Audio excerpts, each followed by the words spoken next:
Coming up on today's Locked On Senators, the streets have spoken. There's white smoke bellowing from the Canadian Tire Centre. Who will be the next owner of the Ottawa Senators? And the Sens Central top 10 prospect list for your Ottawa Senators is complete. And today we're going through prospects 10 through 7. Today's episode is brought to you by Game Time. Download the Game Time app, create an account, and use code LOCKEDONNHL for $20 off your first ticket purchase. That's the Game Time app. Create an account, download the app, and use code LOCKEDONNHL for $20 off your first ticket purchase. This is the Locked On Senators podcast. It's your team every day. Your Locked On Senators, your daily podcast on the Ottawa Senators. Part of the Locked On Podcast Network. Your team every day.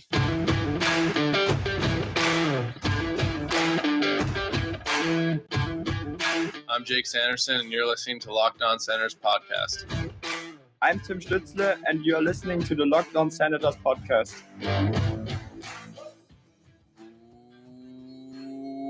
Welcome inside episode 803 of the Locked On Senators podcast. I'm Ross Levitan on the outskirts of enemy territory in Winnipeg, Manitoba, alongside Brandon Piller up in the Blue Mountains. Please like and subscribe wherever you download your podcast. We're also available on YouTube.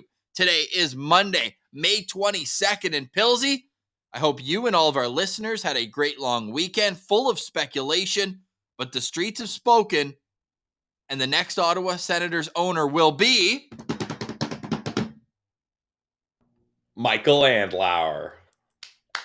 And Leevi Martian, our On the Streets reporter, rarely, if ever, misses on any of his scoops. And let it be known, Ross, I can't wait to see the TSN, the Sportsnet, the Ottawa Sun, all these big entities saying, as per at Leevi Martian, Michael Andlauer is the next owner of the Ottawa Senators. And we're expecting some sort of announcement to come today, tomorrow, the day after, a week later. Who knows, Ross? The timelines for these always seem like they're getting all over the place. And as you can see if you're watching on YouTube, Ross has pulled up the official announcement tweet from at Leevi Martian. 4 bookmarks those will not be able to use. I'm sure those are people saying, nah, he doesn't know what he's talking about. So we'll leave it at that for today. But that's a scoop of the weekend, is it seems like Michael Andlauer is set to become the next owner of the Ottawa Senators. There's not a whole lot we can break down until we know more. The Andlauer group has been very quiet throughout this entire process. And I do want to acknowledge one thing. And some people are saying, why is the Nico Sparks group facing such criticism? For example, Donovan Bailey, by the way. So since we were added, remember we were talking on Friday, who's the next celebrity going to be? There were actually 2 more that were added on the weekend. Donovan Bailey tweeted out on Friday that he was joining the group. And then Russell Peters, the comedian, on Saturday, he came out. He said he's joining the group as well. Now, Donovan Bailey then did an interview with CBC Radio where he was asked his favorite Sens player. He said Michael Spezza. He also admitted, he's like, yeah, I'm a diehard Leaf fan. Like, okay. So anyways, that's all fine. That's whatever. Great athlete, Donovan Bailey, Mr. 9.84, 100 meter. You could run the 100 meter. I could run the 100 meter. And he could probably run it 15 times in that same length. Hey, I was a 100-meter track star in elementary school, so just let me get my stretches in, and maybe I'd push for the 10-second mark here. And the athletic greens. Yes, it helps, for sure. So that's neither here nor there with the conversation. The point is, people are like, oh, yeah, like, who cares who an owner's favorite player is? No, for sure. But if he's willingly going on the radio to publicize this, homework. But just...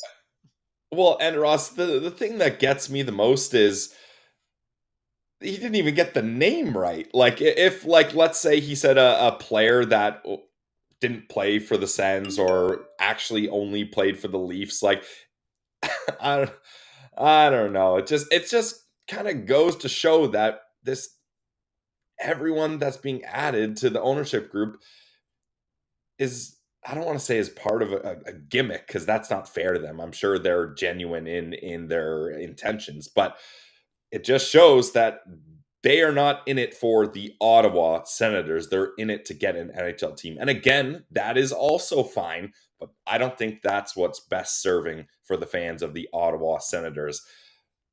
I mean, I was a Michael Spezza fan too, don't get me wrong, but we can And it's do just better. funny too, because he prefaced it by saying that I'm a Leaf fan. It's like, well, Spezza just played for the Leafs for 3 years. And was employed by them. Yeah. Anyways, we don't need to turn this into chirping Donovan Bailey, obviously one of the great Canadian athletes, but I did find it funny. And yeah, the answer is, why aren't people picking apart the Andlauer bid? Because they haven't said anything. They're not going on like, the Sparks Group has been on ESPN, Fox Sports 1, The Athletic, CBC Radio. Like, they're doing a press tour. So obviously, when you speak to the press, what you say will be judged.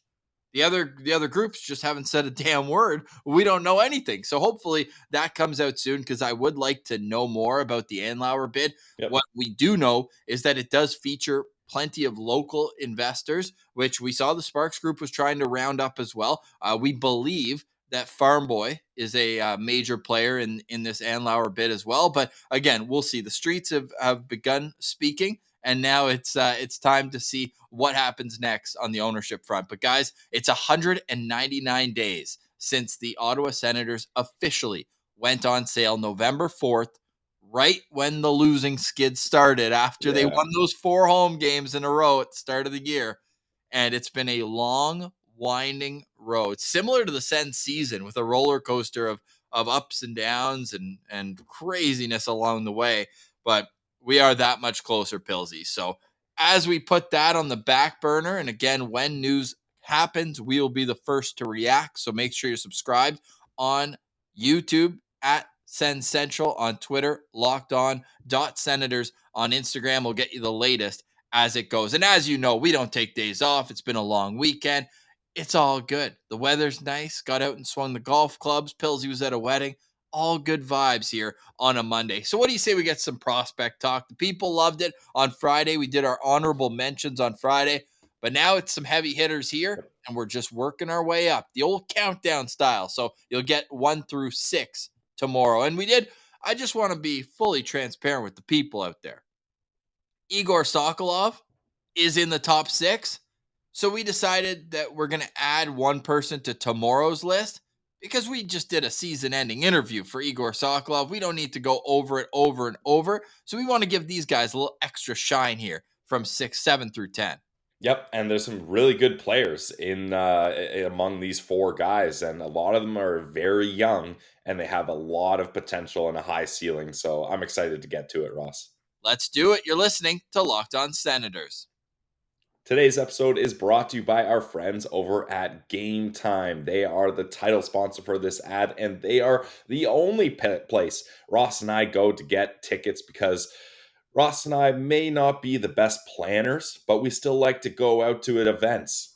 I actually used Game Time app this weekend. My fiance was in Carolina for a conference, and we got her in to Game 2 of the Eastern Conference Finals for $150 US, but $150 per ticket. So all of her friends that she was at the conference, she's like, "How'd you get that good of a deal?" Well, went to Game Time, created an account, and used code LOCKEDONNHL. Got $20 off. Exactly. And no stress, no planning months in advance. And she was able to see what her seat is going to look like before she got there. So you can judge, is this where I want to go? Should I get a different ticket? And you can buy tickets in a matter of seconds. Just 2 taps, 1, 2, boom. And the tickets are directly on your phone. No need to dust off the printer. No need to figure out your email password from years ago. It's all there so you can get into the door quickly and get to your seat. So download the Game Time app, create an account, and use code LOCKEDONNHL for $20 off your first purchase. Again, guys, create an account, redeem code LOCKEDONNHL for $20 off. Download Game Time today. Last minute tickets, lowest prices guaranteed.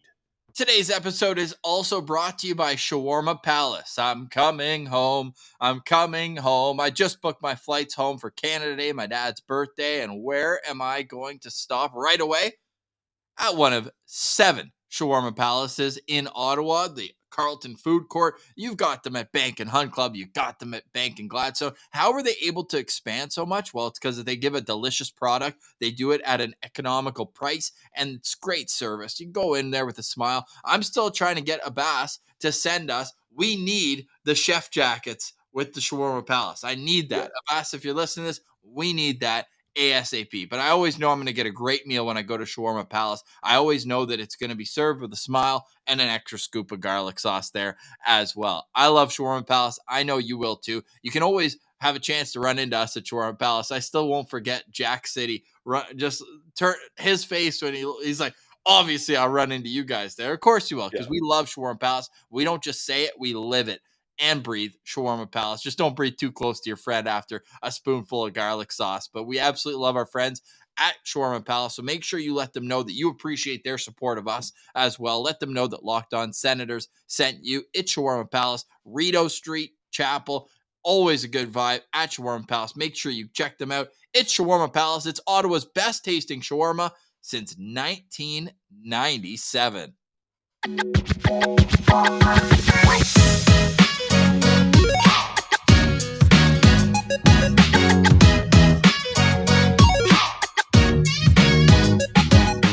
All right, Billsy. Just had a delicious slurp of athletic greens. I'm actually a huge fan of this stuff. I can't believe it took me so long to get my first order. I finished mine off this morning as well, and it's just an easy routine to try to get healthy, which is what we're trying to do here. These prospects we're about to talk about, a lot of them are beasts, and we've heard their off-ice work ethic, and that's what's put them in the conversation for being a top 10 Sens prospect. Now, I want to pull up this list because we already did our honorable mention, so that part is already covered. I just want to pull up for completeness sake as we start our May 2023 list. The last time we did one was mid-season. We always do a preseason, a mid-season, and a postseason one. So this was the top 10 list. This was before last season. This was before last season, Pillsy, because we still had Jake Sanderson in the mix. True. Pillsy, a few of the guys we're going to talk about here today have dropped down the rankings. Yep, that's for sure. And it's very tough to judge the prospects because you have to decide, are we judging them on where they are now, where we think they're going to go, how old they are, when they were drafted, how much we believe in them, and all these kinds of things. So it's a sliding scale as we move on. And it's always interesting, as we've done a couple years now of this podcast and we have recurring segments, to look back and be like, wow, that's what we thought of this guy, or we had this guy there. So get ready to get mad at our list, guys, because we've got another top 10 prospects for you. Well, if you're just listening, last prospect rankings we did, Jake Sanderson was number 1. Duh. That's the big gap in between me not talking there. Shane Pinto, number 2. Ridley Gregg, number 3. Lassi Thomson at 4. Tyler Boucher at 5. Philip Gustafson at 6. Jacob Bernard Docker at 7. Igor Sokolov at 8. Roby Jarventie at 9. And Tyler Kleven at 10. So with that as a little background information, let's get into today's top 10 Ottawa Senators prospects, starting with number 10. Coming in at number 10 on our updated Sens prospect list, it's Lassi Thomson. Pillsy, a disappointing season overall for Lassi Thomson, but you look at it at the end of the day, the offensive numbers were still there, but it seems like he's kind of swung the pendulum too much the other way now, because there was a time when he got drafted, he was an offensive defenseman. Then he went over to Finland and he became kind of a known as a shutdown defenseman. Now he's come back over. It's like whatever side of the sea he's on, that's the type of defenseman he is. And that's the thing. He needs to find a way to kind of bridge that gap, right? And I think with Lassi Thomson, what we heard from all reports in Belleville is he is a guy that can be in your top pair in Belleville, but he struggles with his consistency. You'll see stretches where he's lighting it up, he's playing great, he's able to defend, he's able to add offensively, but then he gets a little dry spell offensively, and then maybe he loses confidence defensively, and he's not able to put it together. But if you look now, if you're watching on YouTube, we've got his card pulled up here, and 56 games, 7 goals, 26 assists, good for 33 points. And we got to see the Tom Bomb a little bit more this year, Ross, than in years past. And that was one thing when he was drafted.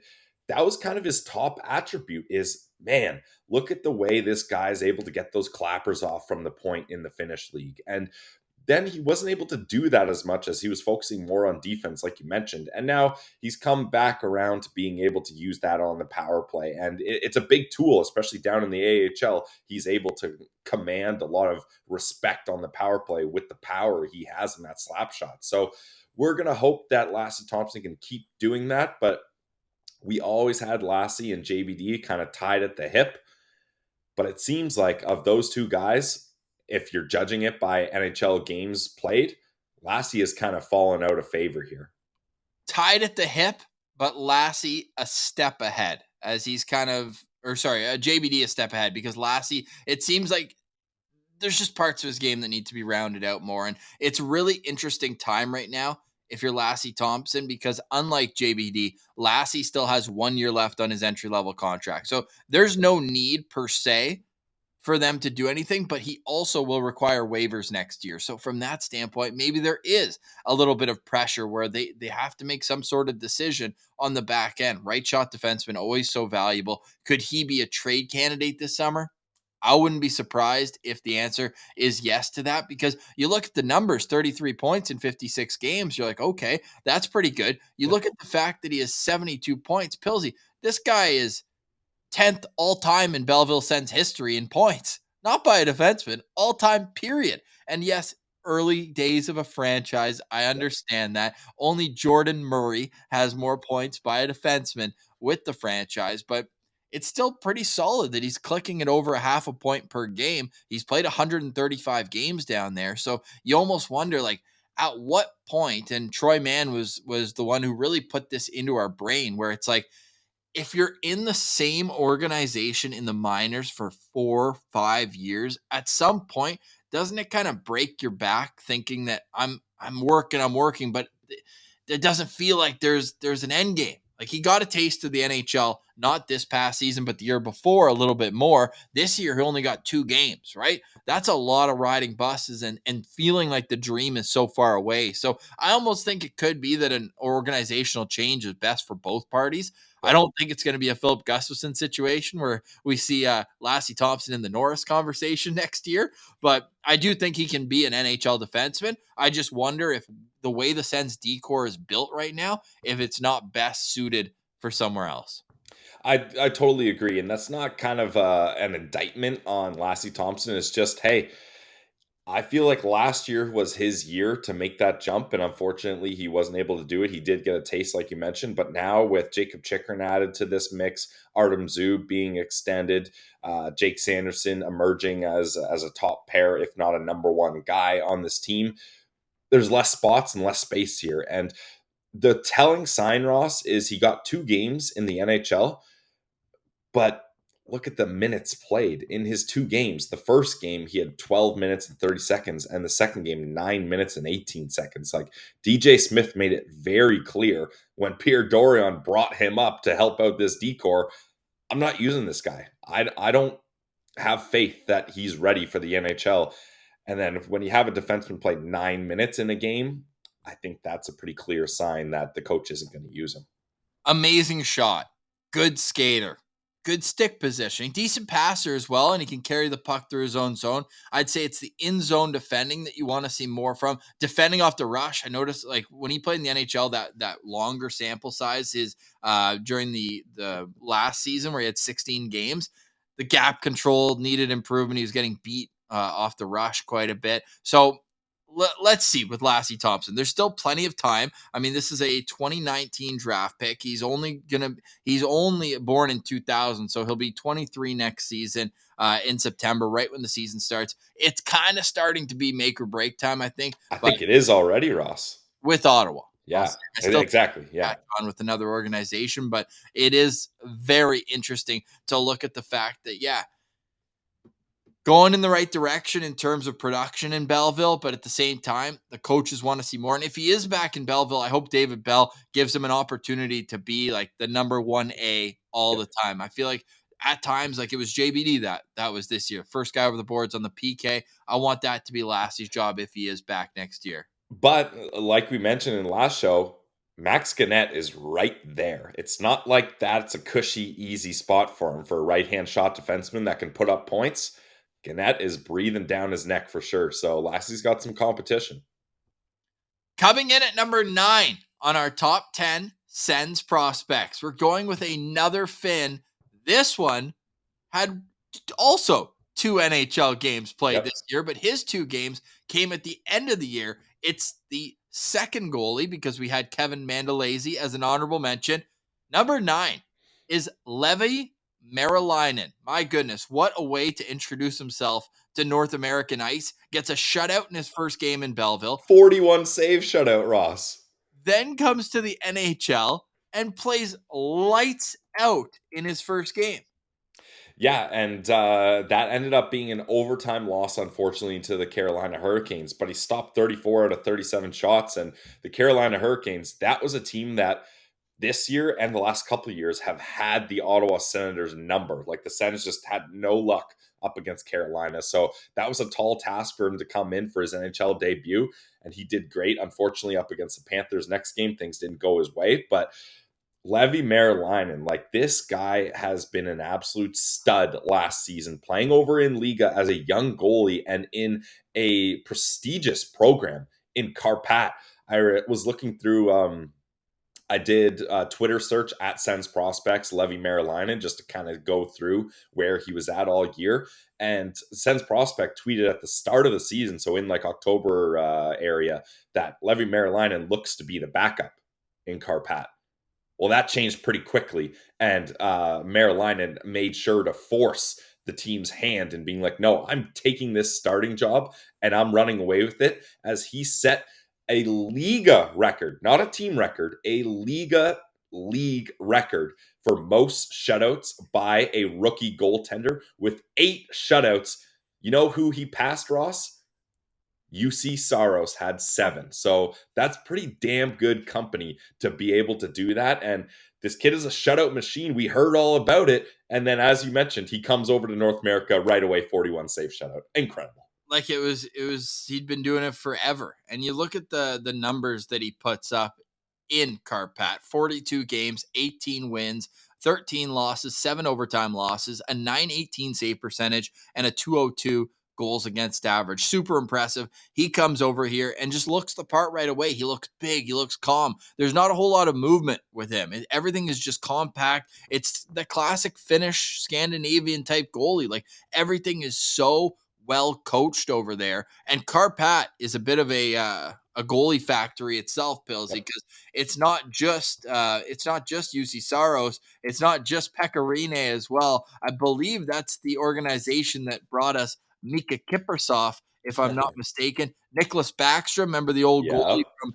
the Minnesota Wild as well. So you're looking at kind of just an organization that just pumps out goalie after goalie. And I'm super excited that he's overseas now and able to be a part of the direct organization for Ottawa, because you look at the work he did. Yeah, obviously we're going to focus on the initial shutout that he was able to put up with Belleville, but it goes beyond that. You look at what he's been able to do, and he's funny enough, and obviously this is just kind of a bit of tongue in cheek, but out of goalies that have played more than one game in Belleville, he's got the best save percentage in franchise history. So of course we can have fun with numbers a little bit here, but a .933 save percentage, a 3-0-1 record, just lost in a shootout. Still hilarious, by the way. Mark Sinclair got a shutout in his only AHL game and lost because they lost in a shootout. Nice. Yeah, there's some wild names on there. Matt Murray making that list. My guy, Danny Taylor, classic. But yeah, Leevi Meriläinen, just what he does is he's able to shut the door on teams, and where I think he's going to really make a name for himself and become a coach's favorite is his ability to shut down guys one-on-one. Like I couldn't find his shootout record or penalty shot record. Sens Prospects got me the stat because if you have that, let's hear it. Well, remember in Carolina, they got scored on with less than a minute left. Yeah. In overtime, That's one time, Ross, I think you were hoping for the shootout. Very rarely that happens. I said to Sens Prospects, the guy must follow. You got Meriläinen's OHL shootout numbers. Weren't they ridiculous? 1 minute later said, and never mind. Whoops. He said in the OHL, he stopped 14 out of 16 attempts and 2 penalty shots as well. Yeah, that's the thing. Like, and then obviously it's harder to find breakaway statistics, but on breakaways, he was lights out too. So this is a guy that I think coaches are going to feel very comfortable with and team defenses are going to play a little more offensively, being like, we can cheat a little bit because we know that if there's a one-on-one chance, the odds are in Levy's favor that he's going to get a stop for us. So that's huge for confidence building for coaches and defenses. And I'm excited to see what Leevi Meriläinen is going to do, Ross, because now this goaltending in Belleville next year, we assume the Sens are going to bring in another guy to play in the NHL. So you've got a trio of, or maybe even 4 if Dylan Ferguson gets into the mix here too. Mads, Leevi, Mando, and possibly Dylan Ferguson. Like, there's going to be some good competition to get starts. There's only one crease, so that'll be interesting. And there's also another goalie coming up on our list in tomorrow's episode. But we've got 2 more guys to get to today, so let's do it. You're listening to Locked On Senators.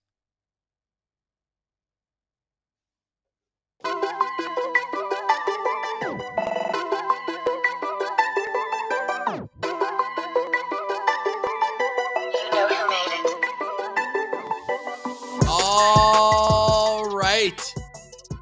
Pilsy. Appreciate everyone making Locked On Senators their first listen. Our everydayers, whether you just stopped by, whether you just found the show, we appreciate you all very much. And we got a couple snipers coming up here in spots 7 and 8 on our top 10 Sens prospect list. You know, number 10 is Lassi Thomson and number 9 is Leevi Meriläinen. And a reminder that you can have your say in the comments on YouTube. Let us know who your top 10 prospects are for the Ottawa Senators. Pilsy, should we get right back to the list or what? Let's get to the list because this next guy, we heard David Bell speak very highly of. Coming in at number 8 is Roby Jarventie. People forget he's only 20 years old. Yeah, that's something that we always say people forget, and then we always remind people of that as well, as David Bell did in our interview. Again, if you haven't checked that out, that's one of those where even maybe it's a couple days have gone by, but it's worth listening to because it was so interesting to hear more about David Bell and his story, how he became, how he got to this point of being Belleville's head coach. But Roby Jarventie, as far as we knew, Ross, he had always been a winger. Big winger, 6'4". He's got good size, good release on that shot. And then he mentioned it almost out of necessity more than anything. They moved him to the center of the ice because there was just no centerman available in Belleville. Guys getting called up to Ottawa. And Jarventie had a lot of success. And I really liked what Coach Bell mentioned about it is they found that Jarventie could be a little inconsistent in times, and when he wasn't feeling the puck, it was hard for him to get in the game. And when you have guys that have great shots and are offensive minded, that can be the case. If they're not touching the puck, it's hard for them to find ways to stay engaged. So they said, hey, what's one way we can get him having the puck a lot more often? Put him in center ice. Whether it's going to be in the defensive zone, in the neutral zone, or in the offensive zone, he's going to have to touch the puck more, and he's going to have to get plays started and finish plays more often. And they ended up having a lot of success with Jarventie as a centerman. So I'm going to be very interested to see if they continue that next season, if necessity isn't as high. But I think they will because he had a great finish to the last part of the season in Belleville. And with Belleville, he played 40 games this season, had 16 goals, 14 assists for 30 points, 92 shots in 40 games, 38 penalty minutes, and was minus 11. Because he came over at 18, that year, nor the last year, were counted against his entry-level contract. So he still has 2 years left on his entry-level contract, still has yet to play his first NHL game. Pilsy, he is one of only 3 members of the 2020 NHL draft class for the Sens who haven't played an NHL game. Eric Engstrand, who we know was not signed, Philip Daou, and him. You look at Stützle, Sanderson, Greg, Clevin, Meriläinen, and Reinhardt have all played And Igor. games. And Igor, of course, Igor's played NHL games as well. So you look at all those guys and you're like, wow, what does Roby Jarventie need to do to play NHL games? What would be your answer?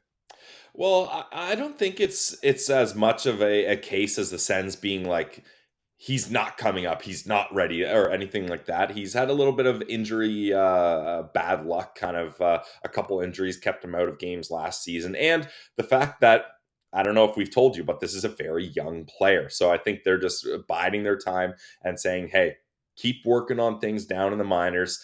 And we'll see how it goes because Ross, he's got the size that he should be able to come up and play in the NHL without getting bullied too much. And it's not like he's a physical player per se, but he's able to use that size to his advantage when he's working to get that real estate in the slot.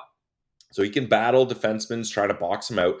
And then when he does that, go and watch a highlight clip of Roby Jarventie's goals last season.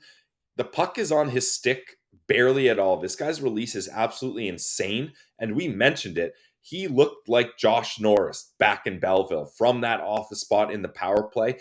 Bang! The one-timers are lethal. His release is what helps him have success. Goalies don't have time to get set up to stop that shot. And 12 of his 16 goals last season were scored on the power play. Now, is that good, though? It is good because you want guys scoring on the power play. I don't think Roby's gonna apologize for getting one-timer goals on the power play, but 4 even strength goals may be a little concerning. What I will say though, Ross, is 4 goals in 40 games. but I'm gonna cut Roby a little slack there because he's starting a new position in center. So yes, he's touching the puck more. Yes, he was able to have success on the power play. I'm not sure if he played center on the power play as well. I'd have to go back and check that. Probably though. Well, he's in the Norris position, so I don't know if he was taking faceoffs, but he's up on the flank. Yeah, exactly. So I wonder about that, but I think just maybe a new position, even strength. It's harder to kind of know where you need to be at certain times because as a winger, he knows I'm finishing this playoff. I'm waiting for that shot, and I'm going to one-time it. But as a centerman, maybe there's an adjustment period there. I liked how he was a bit more consistent this year. I mean, a couple times he went 3 straight games without a point, but never longer than that. And in years past, there were extended droughts. He finished off the year well, so he's going in a little bit with a bit of confidence. 6 points in his last 3 games in that 3-3 they closed the year out with. I just want to see more production at even strength at 5-on-5. I want to see him healthy, and this is not a guy with injury concerns. He played 70 games last season, but just 40 this year. Tough to get into a rhythm. He only had 3 less points this year, though, than he had in 70 games last year, and he did that just in 40. So, yeah, if the even strength scoring could come up a little bit, I'll be happy. He's still shooting at an incredible rate. He shot 17.4% this year. Nice. He's got an elite shot. Like, I know he's bigger, but he does have a bit of Mike Hoffman syndrome where it's like defensively, is he always interested? But man, that shot, like it's an A+. It's like we talked about with Igor. It's an A+ attribute that he has, and that separates him from other guys. Yeah, and that's the thing too, Ross, is I don't like it when guys that have a lethal shot and are offensive minded constantly get dogged for playing defense because let him loose, like let him be an offensive guy. And sure, you gotta take the good with the bad, right? You're gonna have times where it's like, Jarventie in the defensive zone there, that wasn't a great play or something like that. But then you're gonna have times in the offensive zone where you're saying, wow, this guy's an absolute stud. So I would like to keep him offensive minded and take the bad defensively when it happens because I really think this kid can be something special, as a third line winger or maybe even center and a second power play unit guy in the NHL someday because he has a lot of time to grow. He already has 114 games of AHL experience. Plus, you look at the experience that he had overseas before coming to North America, where he was playing with Eels, which is one of the cooler teams in Finland. They got like Lenny the Lynx, nice little Ottawa Lynx throwback there as their logo. But ever since coming over, it's been kind of a slow and steady process. But he would be a potential, and we'll get to it around rookie camp, I would imagine, but a potential breakout candidate this year. If not for Belleville, where he's hopefully going to be a point per game, then you're looking at a guy who should be playing his first NHL game. Another guy where when I was in the tunnel for the Belleville Sens game, like when they're coming out, he's an enormous human being.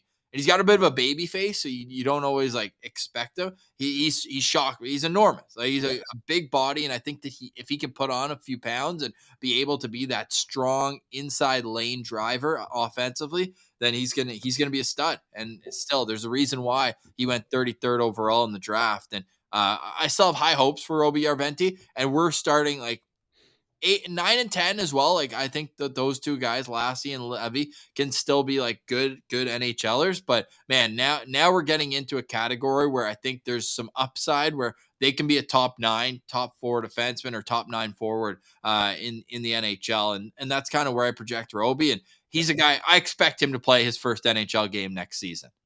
Yeah, I hope so. But as Meth made a good point when we talked to him last, the Ottawa Senators are in a position where they're pushing for playoffs. They're not going to be handing out free NHL games to guys to get a look at them.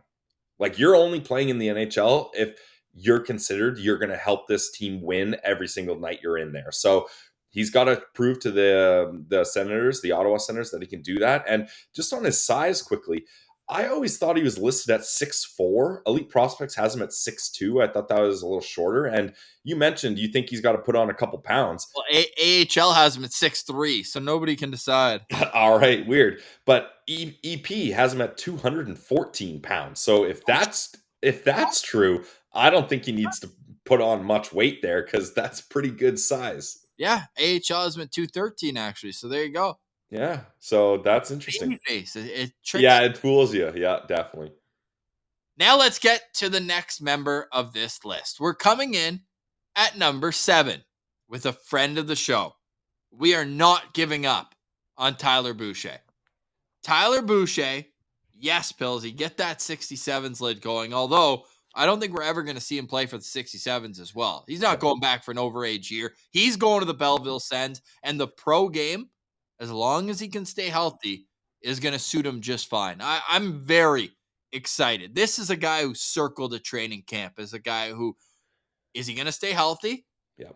Is he going to play on the line but not over the line? And is he going to show the touch around the net that he did at the World Juniors that made him the top scorer, at least until he got hurt, on Team USA? Yeah, there's so much potential for Tyler Boucher, and I think it's tough because you don't want to dog a guy for injuries, but man, if he could have been a part of that 67's playoff run, that would have added so much to his development, in my opinion, especially because the year before we got to see him in one game at the Civic Center, but the 67's got bounced in 4 games by the North Bay Battalion, so he didn't get a whole lot of experience there. They lost twice in the game that we went to. I mean, I'm still my yells of offside after the first overtime goal was scored. I believe that was game 3. Can probably still be heard echoing throughout the rafters there.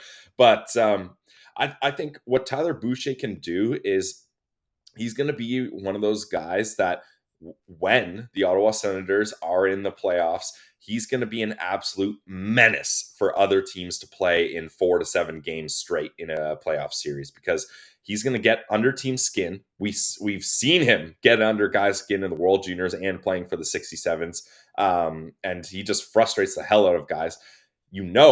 Every shift he's going out there, you're going to see a hit from Tyler Boucher. He'll hit the first guy he sees, and he's going to throw everything he's got on net. Like, I know some people are saying, well, he takes a lot of low quality shots, et cetera, and that's fine. Like, you can knock a guy for that, but I would rather a guy throw everything on net rather than be too patient and not generate any offense, because get it on net, you never know what happens. Tips, deflections, rebounds, you create chaos. I don't mind that strategy for some players. And the thing is, Ross, I find it's kind of like a point guard in basketball. Like, he takes the shot and he doesn't just admire it and sit there. He's taking the shot and he's driving to the net. He's hungry for that rebound or to bang bodies in front to create offensive chances for his teammates. So I really think that Tyler Boucher, again, he's young. It's going to take time, but I think he can create a difference and be an impactful player once he's able to get to the pros, which we anticipate he's going to be a part of Belleville next season. Yeah, and it's another unfortunate shoulder injury for a Sens prospect. He tried coming back. He played 4 games, had a goal and an assist in those 4 games, had 20 shots on goal, but he couldn't do it after that. He re-injured his shoulder. They had to shut it down, and hopefully he's 100% ready for his off-season training because that's so important. And injuries have started to kind of mount up now. It's been a couple that have happened over the last number of years. He only played 24 games with the 67s last year after playing 17 at university, and you thought this was going to be just a kind of a clean slate, wipe it down and start from scratch. 10 goals in 21 games is nice that he hit double digits, and he had more points in the last games in the OHL than he did last year. You expected big things as a 19-year-old in the OHL. Unfortunately, there was a suspension that we didn't believe should have been one, where it was a clean hit, but the result was unfortunately tough, where the guy had a stroke or a seizure on the ice,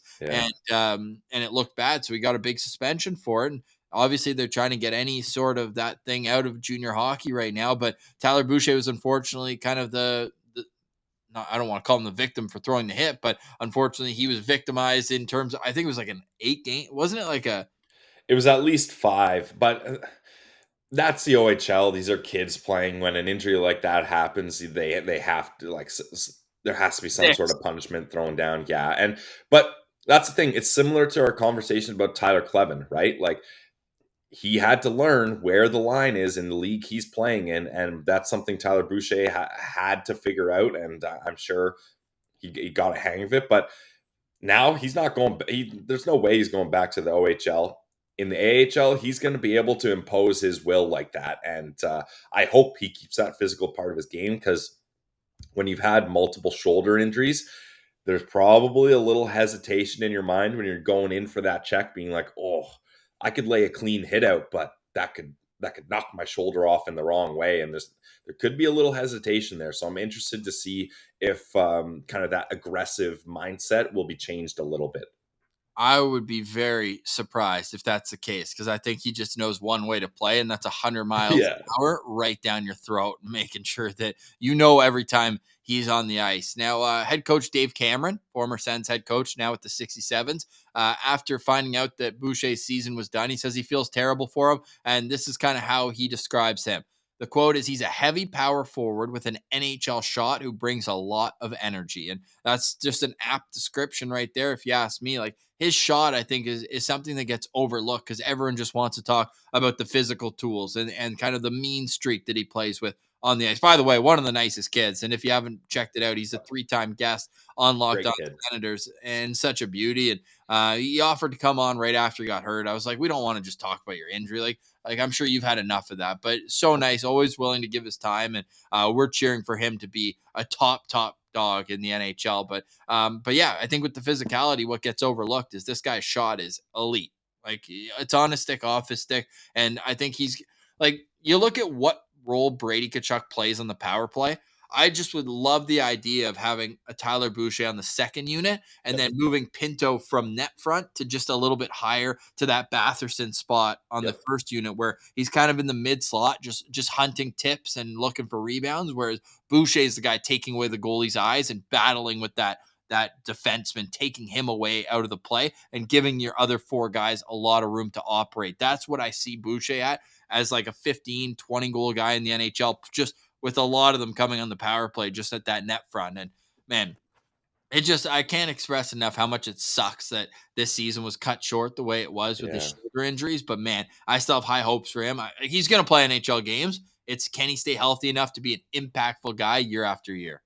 And this is another guy on the Ottawa Senators roster that's a second generation hockey player. And I just think there's a lot of value to that. Now, Brian Boucher, obviously, he's been on the show a couple times, absolute beauty as well. Now, a broadcaster. He was a goalie, so that's a little different, but he still is able to pass down those, that work ethic. Like Tyler Boucher that guy's putting in work in the gym, and you can see he's getting stronger and bigger every season, it seems like. And he just has that mentorship from his dad to be able to, don't get too high, don't get too low, and so what it means to be a good teammate and all those kinds of things that you can only really understand and learn from guys that have gone through and played professional hockey. So I really think the future is very bright for Tyler Boucher, and we're rooting for him on this show. Yes, we absolutely are. So with that, we will let everyone know that tomorrow's episode will include the top 6 prospects in the Senators organization. The top 6, because we mentioned we're not going to spend a lot of time talking about Igor. We will let you know where Igor is on the list, but we're not going to spend too much time on him. But for today, we have Lassi Thomson at 10, Leevi Meriläinen at 9, Roby Jarventie at 8, Tyler Boucher at 7, and there is some intrigue as to the top 6 overall for Sens prospects. I think it's an interesting list because they don't have a clear-cut kind of 1 or 2. It's very much what style of player you like. So very curious to see how this all shakes out. All right, Pillsy, any final thoughts on today's show? Final thoughts are, if you guys are watching the Florida Panthers Carolina Hurricanes game tonight, get the coffee brewing because it's probably going to go to overtime again. So that's been an exciting series, and the Vegas Dallas game went to overtime as well. So if you like playoff hockey, you're getting bonus periods here. So nothing wrong with that. Yeah, it doesn't get any better than that. Matthew Tkachuk finally able to execute his walk-off after a botched one in game 1. And what a legendary move, just right off. We're going home. Let's go home, boys. Come on, get on the plane. Let's go. We're leaving. We're not letting them review this goal. We're not going to third, fourth, fifth overtime. Let's get out of here. So that was awesome to see. And it was cool that you got to see the cameras in the tunnel after. He's like, okay, maybe that was a little quick. Let's have a little selly in the tunnel here. But as Tkachuk fans, that's something I love to see. Only the 12th player in NHL history to score back-to-back overtime goals in the playoffs. What a legend. And also, speaking of Tkachuk, Barkov pulled off his move, the between-the-legs goal. Whew. Yeah, but he sonked it a bit too. He went for the between the legs and then said, no, I'm actually going to go backhand and roof it. Yeah. That was insane. That was the goal of the playoffs. Even I like how the Panthers Twitter account, or sorry, not Panthers, sorry, the Hurricanes Twitter account commented, they're like, hey, got to recognize the great play. So they post the highlight of it. You don't often see that. No, definitely not. All right. So again, we are awaiting the official announcement. Excuse me. We believe that Michael Andlauer will be the next owner of the Ottawa Senators. Whew. My goodness. Sorry. I think that athletic, the last sip that you get the little bit of sediment just went down the wrong way. So I'm making all sorts of noises over here. For today, we say goodbye. For Brandon Piller, I'm Ross Levitan. This has been the Locked On Senators podcast, your team every day.